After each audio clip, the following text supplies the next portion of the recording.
You can have, however, much more feature-rich SIM-based clients that speak other SIM APIs and know about other SIM profiles that, for instance, vCenter does not implement. Some of these can be very vendor-specific, which is why vCenter doesn't understand them or doesn't implement them.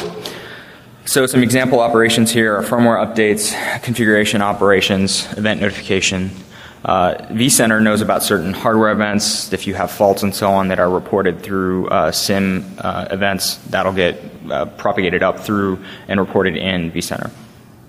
So those operations go through the host, and on the host side, they go through the SIM object manager. And I've noted here that this is FFCB, which is all you need to know about that is it's a open source SIM broker that is available on Linux and I think some other types of hosts as well. But that's the software that acts as the broker.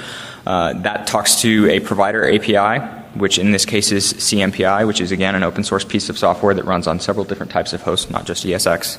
And then that API invokes your SIM provider. So what is it that you write if you're writing a SIM provider or are worried about your vendor providing a SIM provider? What is it you need to talk to them about going and implementing?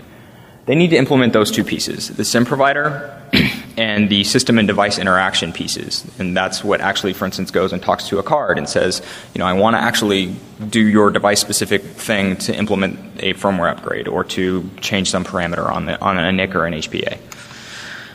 These things operate in the so-called user world environment.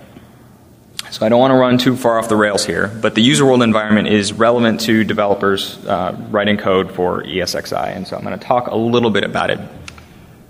Why do you care about the user world environment? You may not have ever heard this term before.